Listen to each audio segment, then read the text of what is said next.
the breast, blended in this part, blended in this part, blended in this part.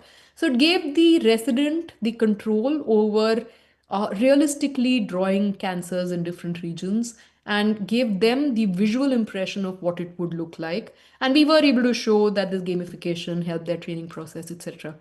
But the hypothetical scenario I'm going to put before you is, what if a hacker was to do the same thing to all of your images that are happening in routine clinical flow? What if they were to actually insert cancers in different regions of the breast? Um, we did this study. When we did this study, we gave these images mixed with some real images to three breast radiologists and told them that they have to decide whether the image was real or generated, and they could not tell. What if you were to do this in a real world clinical practice? Imagine the consequences it would have, and how do we protect our systems to threats like this? And with that, I would sort of leave you with more questions than answers, I'm sure, but really conclude to say that the adoption of AI in healthcare really requires an in depth understanding of healthcare itself. The use of AI, of course, touches nearly all aspects of healthcare, and really it's up to us to be the drivers of change rather than simply be the bystanders for change. I'll stop here with that so that it leaves us with some time for questioning. And back to you, over to you, Dr. Anurag. That was excellent, Dr. Kritika. It was, I think you really touched what was there in our minds, and I was seeing some questions which are coming, and kind of you have answered them, but maybe we'll try to re-emphasize them in the discussion. Thank you very much for covering this topic from a clinician point of view, and because how we hate data and how we hate these difficult terminologies sometimes, but I think it was very lucid the way you presented. So I think what I'll do, maybe I'll try to sum up the questions which are there, and then if there are some remaining, then we can take them in. So I think the first thing is that AI, somehow the clinician, they're fearing that in future AI will take over the whole decision-making aspect of a doctor. Uh, and some, they say they know it will just be a decision support system. So I would ask what a clinician should do that they would remain central in this decision-making process, and they're able to use AI without any fear and be a part of this journey rather than be a critique of this journey alone. Yeah. No, I think that's one of the most common questions that come. And because I'm a radiologist and we face this, sort of we're at the cutting edge of AI also, because we've seen it about, at least 5, 7 years now. A lot of questions used to come to radiologists to begin with. And I'll, go into history a little bit and then go into future. So if you see radiology as a specialty, it's been declared dead 6 times in the past.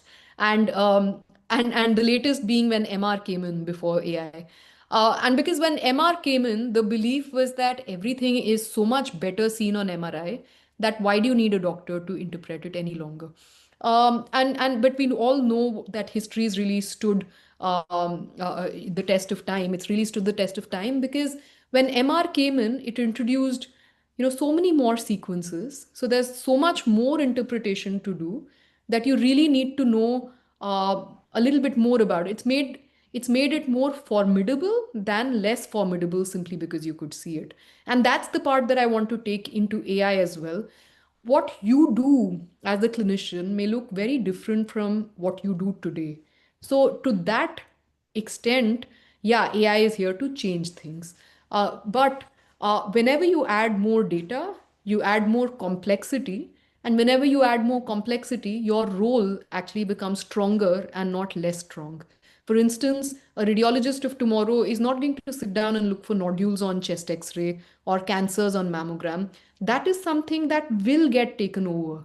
But the radiologist will also have to deal with questions like is this patient ERPR positive? Is this patient likely to respond to trastuzumab?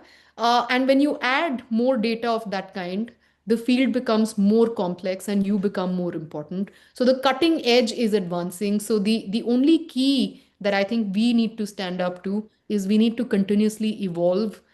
We can't remain static. If you remain static, you really do stand the chance of being replaced, but you have to be dynamic and you have to grow yourself along with the field. Yeah, I think those debate between the early adopters and late adopters will always be the thing, but we all know that there will be a mix of the human wisdom and the technology advances, I think, which will guide the future. A lot of questions on this, although you also covered a lot aspect about uh, how we need to be careful in trusting AI blindly, and so that is taken. That I think we all know, and I think the best way to see AI is like an intern, which is very smart, full of energy, but still they don't have that experience. So if you teach them well, if you guide them well, if you put the, if you're giving some instruction, you explain them properly, I'm sure you'll get a good job done from them. But what can we do so that, because we know that in India especially, there's no data as per now. So that's why we are relying on mostly the Western data and for most of the things. Whatever data is there, it's very poor quality, I would say. But still, there are a lot of AI models being made out of this poor quality thing. And so, what we should do so that this quality improves, the reliability on AI improves, as Great. clinicians, as future-looking clinicians. Yeah, absolutely. No, great question. So I think we all need to participate. That's the strange sort of irony that we're in, where we have so much going in healthcare and yet not enough data uh, to start training our models. So I think couple of points over here. One, we should not try to ape the West. So the kind of data that they are preparing serves their systems. So we should not try to get similar data organized in the same way, but rather have lots and lots of our data, which is organized in the way that our own healthcare system is going to look at it. So it's not like you want the best quality CT and you're going to get lots of images of that CT. If you're using a particular CT, we need a lot of images of that CT. What we need is the rigor of annotating it, and the rigor of giving it the right ground truth so that the model learns well. Now, as far as that is concerned, again, we need to make our data more publicly available. Traditionally, in medicine, when you look at the academic credit is ascribed to specific kinds of data. So you tend to, people tend to be very protective of their data because, you look at it as your wealth. But you can create more wealth, and this is a system change that's needed in the way we think. When we actually make our data available to researchers, there's much more that even we gain out of it and we grow. So on that note, there are Government of India websites, a couple that I showed, one by the Department of Biotechnology called IBIA, one by ICMR and IISc called MIDAS, and one by METI called AI Kosh. All of them are actually a Kaggle of sorts where you can post data, and I would highly encourage people from all sort of institutions to actually contribute to them. So even if we collect and put out small amounts of data, when we actually club it together, it becomes a huge resource to train our models on. Yeah, I think research world also has been talking about it, to have open access data sets. I think it's the way forward, and also collect data, collect quality data, share data. I think this is what we need. So I'll go to some questions on the Q&A section. Manoj is asking, AI in rare disease diagnosis with real-time data collects prospects and challenges. I think if you Yeah. want to add anything to this.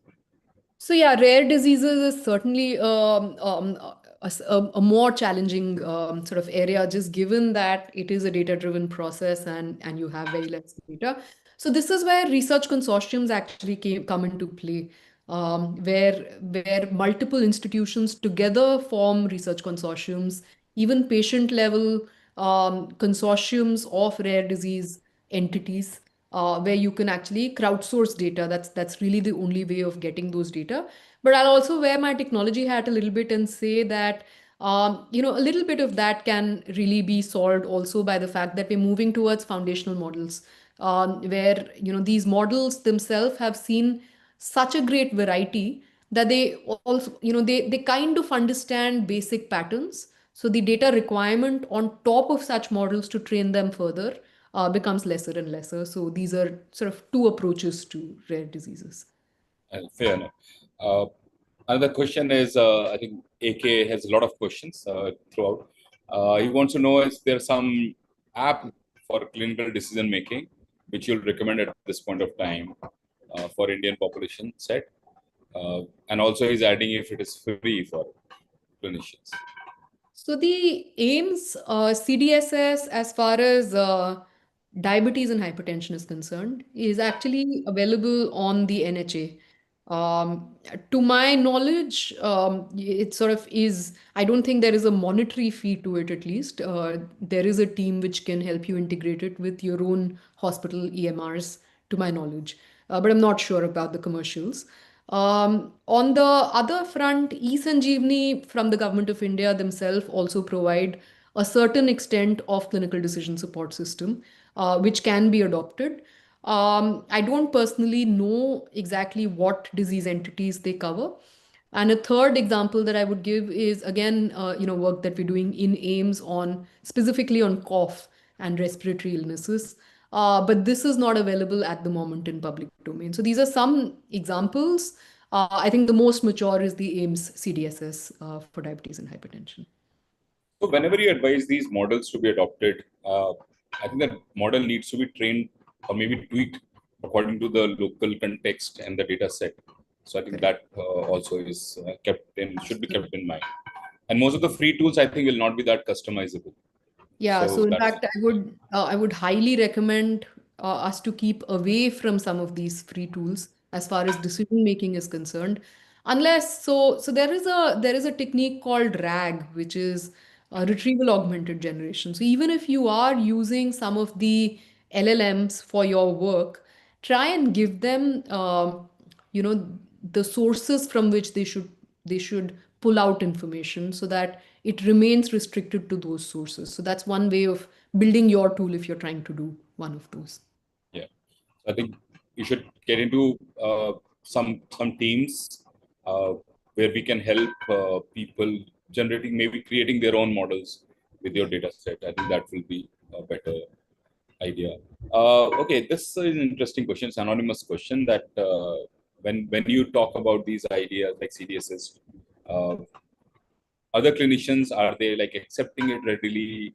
What is their viewpoint about it in your experience So about in my AI? own experience, I've seen people very ready. I mean, I've seen people who are very enthusiastic to participate, very ready to contribute. It's just, I would say though, that there is a discord between development and adoption. Most people are very ready to contribute to the development, but a little bit more resistant when it comes to adoption of these models. But I think that is just something that is going to take time. I think the more the number of people who get into the development, uh, uh, it's like when you participate in development, then it becomes easier to adopt. So I do see adoption lagging behind interest in research and development. But yeah, I would Yeah. sort of wait to see how that goes. So as you see AI coming in, do you see any? Have you seen any harms of AI or and which you foresee in future? I know you have to be careful. There are some guardrails, but direct harms. I think you said about phone numbers, something maybe like that. Yeah, I mean, so direct harm to education is something that I see. I think it's very difficult to, for example, if you have thesis candidates to really go through the thesis that they've really written. It's impossible to tell which parts are AI generated. So I think effects are already visible as far as research is concerned. It's become a much bigger task to really trust research because a lot of it ends up becoming, getting done by AI. So analysis has already become challenging.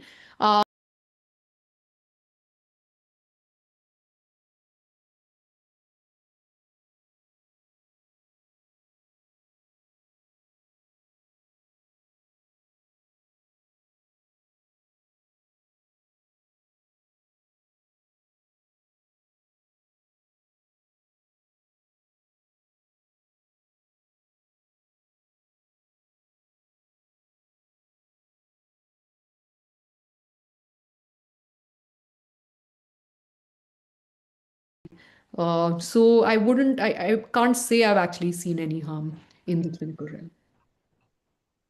Right. So we were talking about data that should be shared and all that. But now on the other side, the data protection and laws, and do they are in loggerheads to each other, something like that? How do you see that? So the data protection, the DPDP Act of India that we passed, it's very important, and I think it's great that we are one of the countries who's actually passed the law, Yeah. because a lot of countries don't have a policy on it. So that's the first thing. The second thing is there is a little bit of problem in terms of medicine, which is that data protection laws have been made for other industries. So they've not really been made keeping medicine in mind while making these laws. So certain things are a little difficult to really deal with. So the penalties are extremely high for a data breach. And we, as people who are acquiring these images, become something called a data fiduciary. So it puts a ton of responsibility on hospitals, imaging centers, and individual doctors in doing all of this, which has a lot of people on the back foot on how on trying to figure out how to sort of get past these. And one sort of suggestion to everybody is, if you're working in any hospital setup, you should appoint a data security officer, a data protection officer. That's something that's mandated by the law at this point in time. But as far as research is concerned, there is a clause that actually explicitly says that research is exempt from this law. So it does not bind you down in that sense, but just makes you a lot more careful. You have to anonymize it, you have to, because the penalties are very high. But otherwise, research is actually practically exempt from the from all the clauses of this law per se. Yeah. Okay. Wonderful. Thank you. I think. Is there any governing body for medical AI right now? Any? There's no direct governing body. There are certain rules. So, like for example, Disha is a set of rules that are.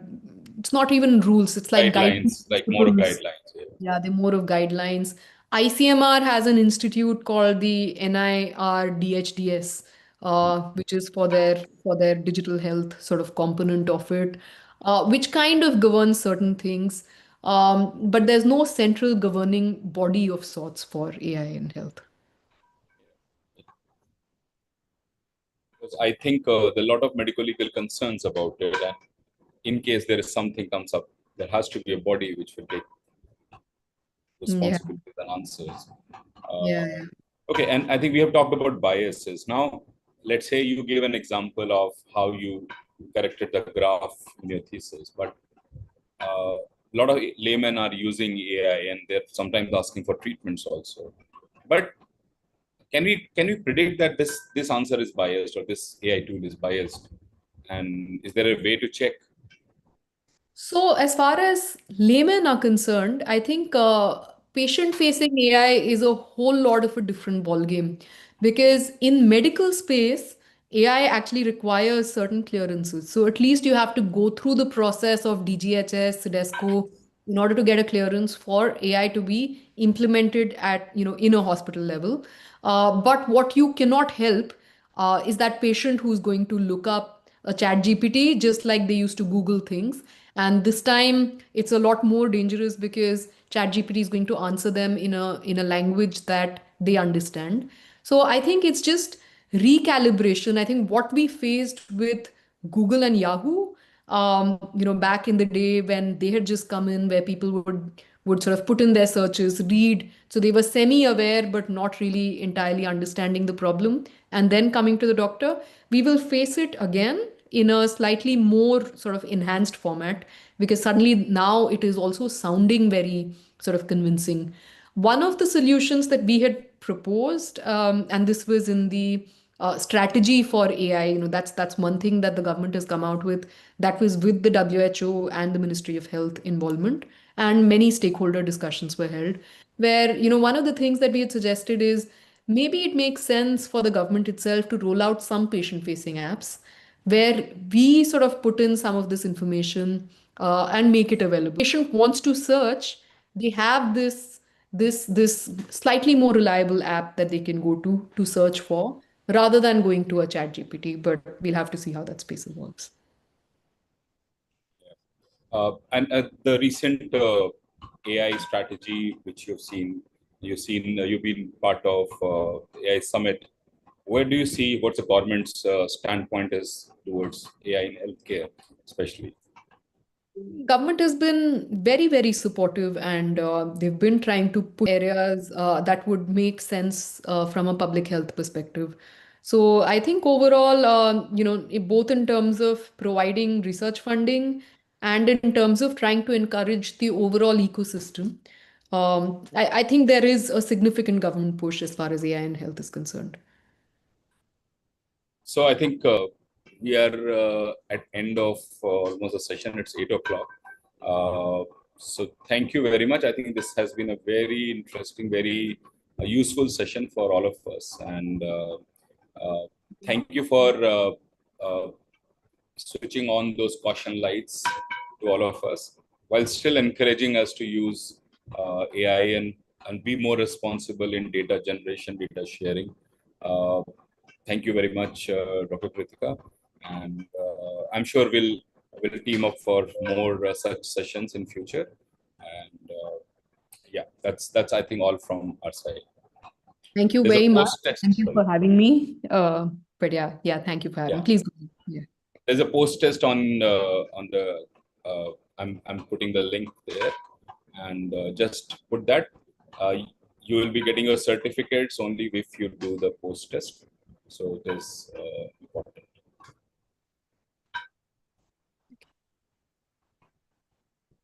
Thank you, everyone, for joining, and we'll meet next month again with a new topic. Thank you. Thank you. Bye bye.